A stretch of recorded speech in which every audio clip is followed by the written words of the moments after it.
책을 내게 된 거는 제가 강의 때는 유산균 얘기를 정말 많이 하고 다녔는데 다들 우리가 이제 요구르트를 유산균으로 알고 있기 때문에 우리 국민이 다 유산균을 먹고 있는 거예요. 강의를 제가 해보니까. 그러니까 이걸 바꾸는데 굉장히 오랜 시간이 걸렸습니다.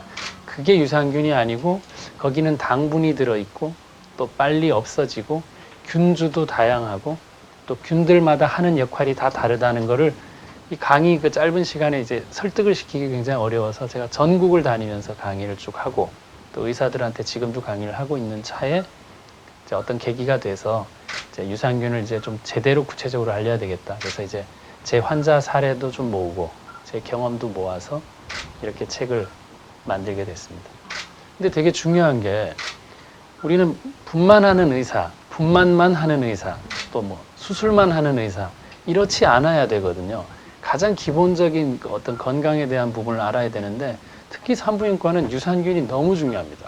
왜냐하면 아이들이 태어나기 전에 무균 상태로 있다가 태어나서 6개월 안에 호흡을 하면서 어떤 균이 자리 잡냐에 따라서 자기 면역의 70%가 결정이 되거든요.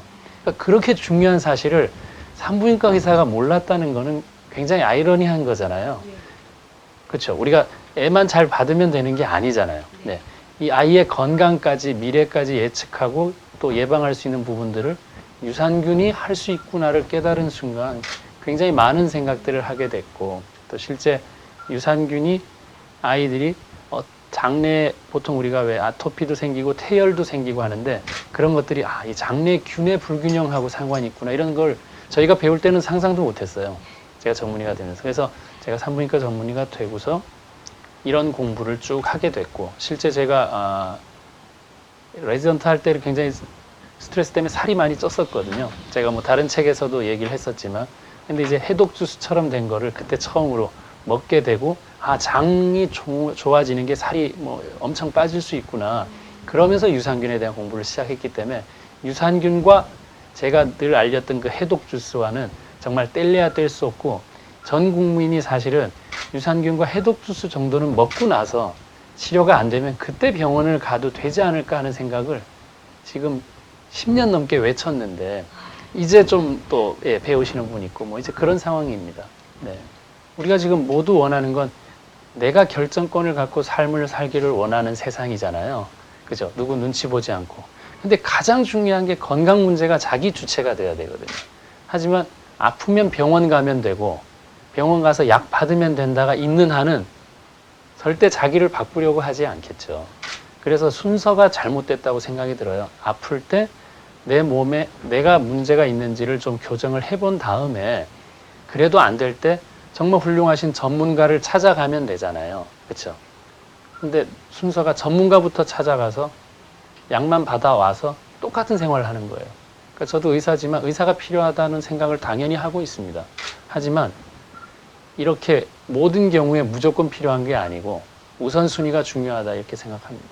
뭐 요즘 들어서 피곤한 거 그리고 빨리 두드러기 같은 게 잘 나는 거 또 알러지가 잘 생기는 거 그리고 이제 두통이 원인 없이 자꾸 생기는 거 이런 여러 가지 증상들이 실제 많이 놓치고 있는 증상들이에요.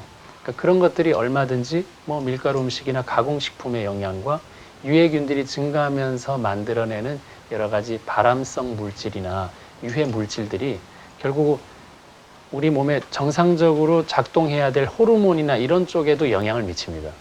그러니까 얘가 결합해야 되는데 딴 중금속이 가서 결합을 하고 있다거나 그러면 우리의 작동 이 기전들이 조금 바뀌게 되는 거예요.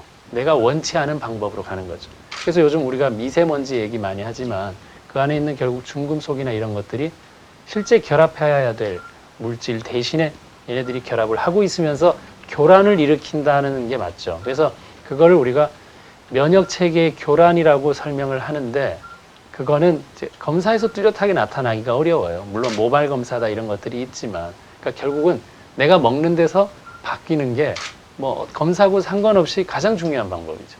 먹는 걸 바꿔야 됩니다. 무조건. 네. 내가 실천할 수 있는 방법이 아니면 저는 제로라고 항상 생각하거든요. 그러니까 이론만 있는 건 아무 의미가 없죠. 그죠? 실용적이어야 되는데 채소 과일을 많이 먹으라는 소리는 누구나 할 수 있습니다. 가운을 입고 얘기하면 더 멋있어 보일 수 있는데 먹였냐 이거죠. 첫 번째는 먹여야 되니까. 저는 먹이는 것까지 하려니까 삶아서 갈아서 만든 방법을 얘기를 한 거고, 사람들은 주스는 나쁘다, 뭐 당을 높인다, 이런 평가만 하는데 급급한데, 그 주스 나쁘다는 얘기해서 환자 살린 적은 없잖아요. 저는 해독 주스를 먹여서는 환자 살린 적이 많습니다. 실제 저를 보지 않은 사람들도, 스스로 좋아진 분들도 저는 주변에서 많이 들었습니다. 더 많다고 저 생각합니다. 아니면 이렇게 먹지 않겠죠.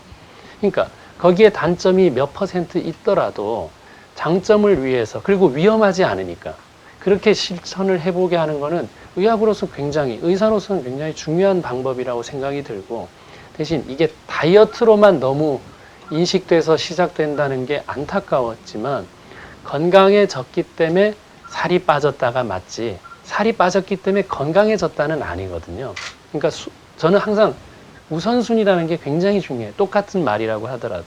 그래서 해독 주스가 주는 거는 과일 채소를 흡수율을 높여서 내가 한두 번이라도 먹는 실천을 하게끔 하는 거예요.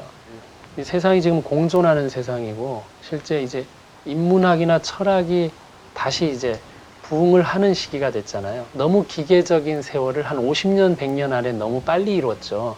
그래서 다시 병행될 수 있는, 스마트한 것만 가는 게 아니라 결국 우리 본질들을 찾을 수 있는, 그게 접목되는 세상이 왔으면 좋겠고, 항상 내 마음가짐과 나의 어떤 생각들이 결국 내 건강을 좌우한다는 걸 잊지 말고, 긍정적인 삶에서 또 이런 추가적으로 간단한 것들을 먹게 되면서 내 몸을 바꿀 수 있다는 걸 좀 기억하셨으면 좋겠고, 뭘 획기적인 걸 찾으러 떠돌아다니는 시간에 물을 한 잔 더 먹는 게 훨씬 건강에 도움이 되고, 이 물이 내 몸을 낫게 해줄 것이라는 믿음을 가지고 먹으면 그게 바로 약이 되는 겁니다.